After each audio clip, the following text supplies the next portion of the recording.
When the press was asked to bend, most of them chose to crawl. A very good morning to one and all. So today we will discuss about this is again the third part of our Malayalam history, that's journalism history. So today we will discuss about the titans of Malayalam journalism. So some of the important personalities or pioneers in Malayalam journalism. So actually they fought against uh, the princely states and their rulers and actually supported the freedom struggle and all. Okay, so the first person is Dr. Herman Gundert. Okay, so we have already discussed about Herman Gundert in the last class. So he was a German missionary who came to Kerala in 1839 in order to spread the teachings of Christ. He contributed greatly to the growth of Malayalam language, literature, and journalism. He came to Talasheri as a Protestant missionary in 1839, where he stayed till 1849. Before that, he was posted in Chittoor in Andhra Pradesh, Nagarkovil, Trivandrum, and Kochi. So if you see, his contribution in the field of education is simply great. He established a English free school at Talasheri, and you know that he was a great scholar. And um, he mastered Malayalam language and compiled the first comprehensive Malayalam English dictionary. He also wrote books on Malayalam grammars and history. So it was under his leadership that the two earliest newspapers, Rajya Samacharam and Paschimodayam, were published. It could be said that Gundert laid the foundation for the enviable growth of Malayalam journalism. So, according to his biographer, he mastered several Indian languages during his stay at Elikunna Talasheri and authored nearly 20 books in Malayalam. Okay, and also he produced a book for the children. It's called Pathamala. So can you imagine that, a person coming from person from Germany, learning our language, writing books. I think we have already discussed about this person in the last class. That's why we can call him as a titan of Malayalam journalism. Next, if you see like Devji Bhimji, another important personality, when you learned about this Kerala Mitram, I mentioned about this guy, and I couldn't find a picture of Devji Bhimji. I don't know why it is not there because I searched everywhere, but I couldn't find one. I felt so bad because these people, especially this guy is a Gujarati, okay, and he was from Gujarat, and he settled in Kochi, and he actually worked hard for the uplift of our people, especially also contributed a lot to Malayalam journalism. And we couldn't find a photograph of Devji Bhimji. Okay, that was so sad. Okay, and yes, so Devji Bhimji, Devji Bhimji began his career as an accountant in Cochin. So he prospered his business, and his interest in printing and publishing opened new frontiers in Malayalam journalism. So he set up a printing press named Kerala Mitram in Cochin. And in January 1881, under the ownership of Devji, a newspaper named Kerala Mitram was started in Kochi. And Kandathil Varghese Mapla, uh, later the founder and the first editor of Malayalam Manorama, was its editor.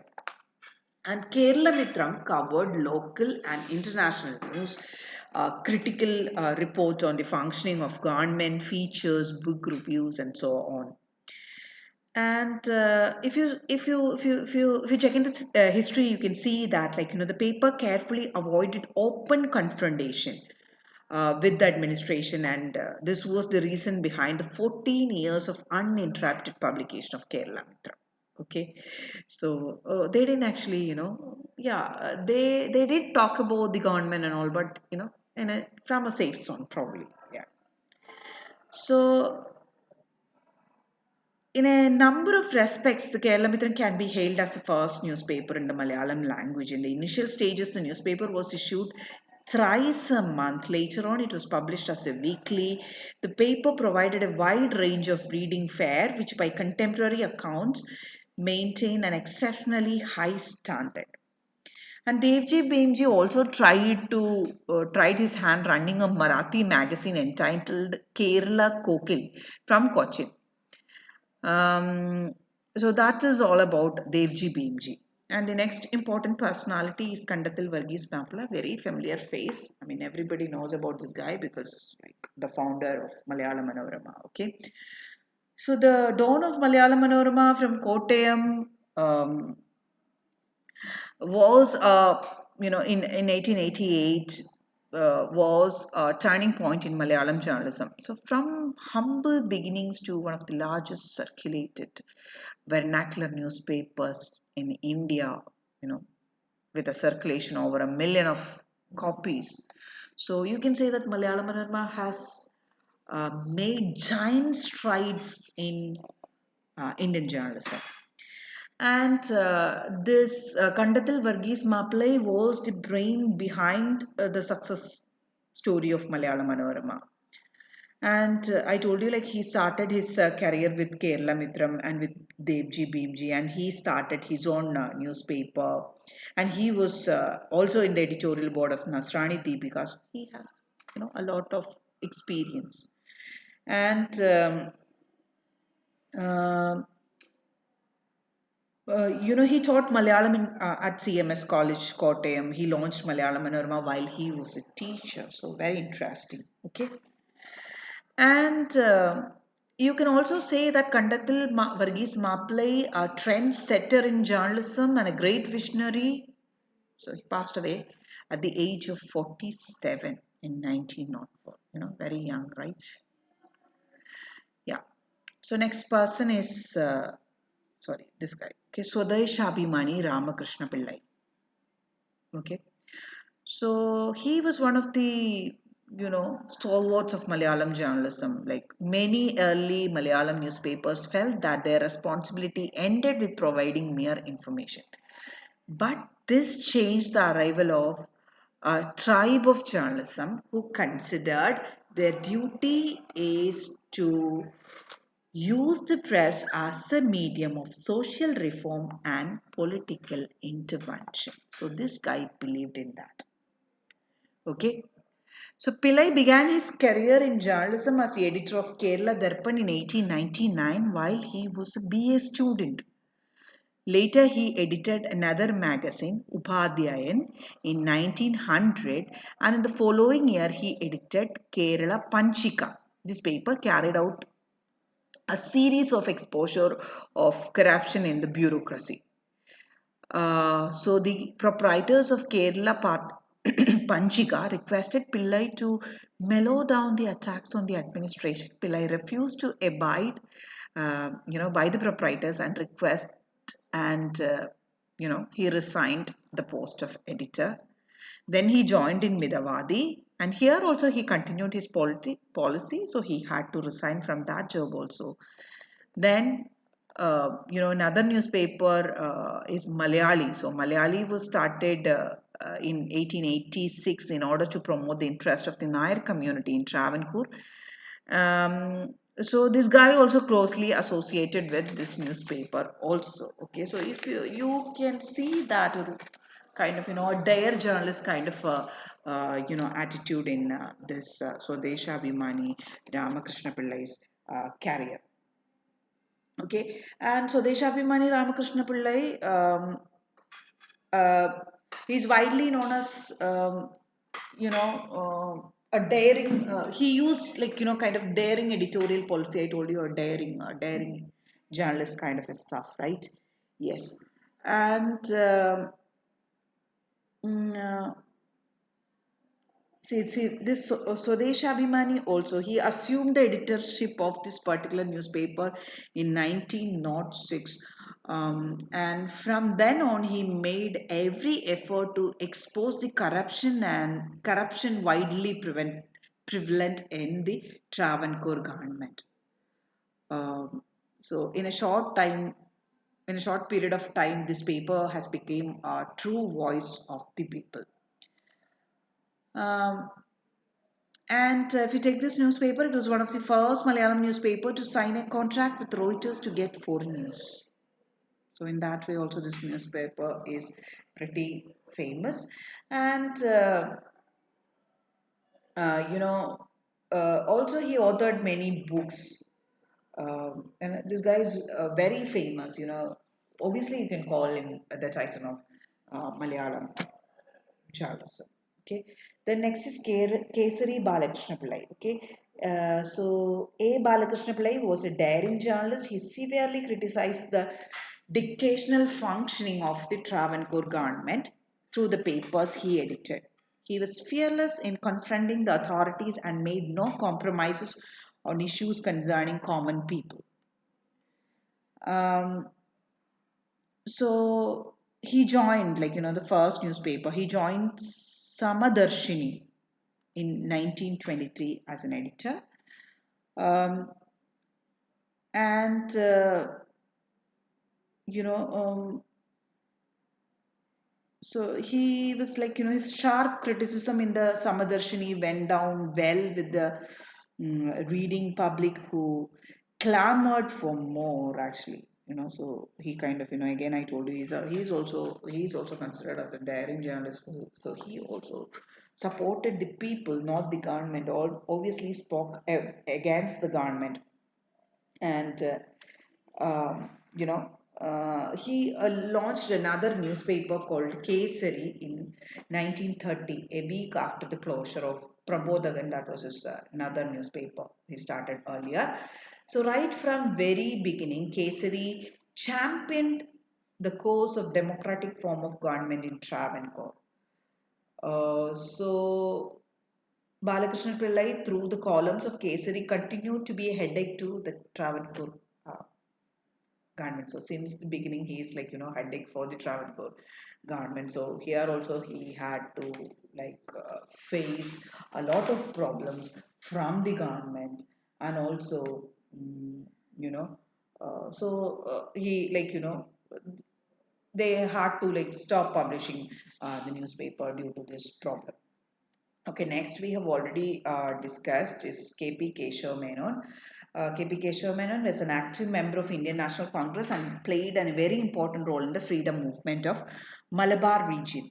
So he was at the forefront of IK Kerala movement right from 1920s. Okay, Madhubhumi, the second largest vernacular newspaper in Kerala. So that was he was the founder editor of Madhubhumi.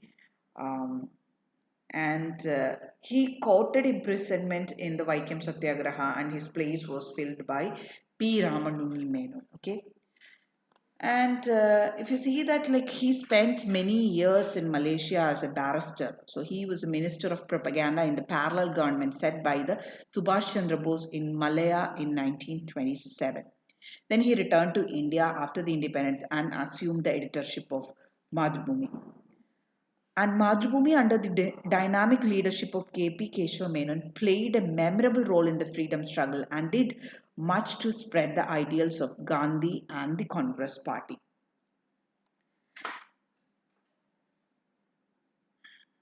Next, we have C.V. Kunyiraman, so another important personality. So he started his career in journalism in Sujana Nandini, published from Koilon in 1819. Later, he started Kerala Kaumudi as a weekly in 1911 from Mayanad. C.V. Kunyaraman could not work as the editor since he was a government employee. So he resigned the job and took up the editorship of the paper in 1912. Kerala Kaumudi championed the cause of the uplift of the socially and economically background sections of the society, especially the Irava community. CV, through the columns of Kerala Kaumudi, commented on political, social, and cultural affairs. Under his editorship, Kerala Kaumudi prospered and became a respected newspaper. Okay, next is Chengulattu Kunyirama Menon, another important personality or pioneer in the history of, uh, you know, Malayalam journalism. So he was the founder editor of Kerala Patrika, the first earliest Malayalam newspaper published from Kozhikode, that is Calicut, Kerala, during 1885. Kerala Patrika was a weekly newspaper from Calicut launched by this guy, and it was printed from Vidya Vilasam Press, Calicut. After completing graduation, Menon took up teaching in BGM High School. And during his teaching career, he nurtured the idea to start a newspaper that will meet the cultural and informational needs of the people. And Menon visited Calcutta to attend the national meeting, and there he was impressed by the working of Amritavasar Patrika. So again, that actually led to the birth of this particular newspaper. Okay, Kerala Patrika. So you can see that Kerala Patrika was a kind of pace setter in Malayalam journalism. Um, Chengulattu Kunyirama Menon wielded a powerful pen. To him, freedom of speech and expression was a sacrosanct article of faith. The press was a vehicle for educating, uplifting, and cleansing the public and the administration. So just think, how visionary these people were. Like, you know, they contributed so much for the Kerala journalism or the Malayalam press, you can say.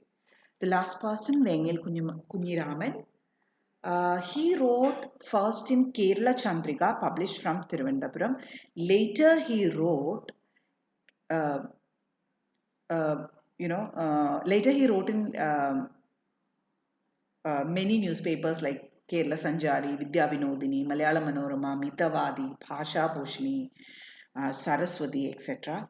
And Nayanar was the editor of Kerala Sanjari, a weekly newspaper owned by uh, Puvadan.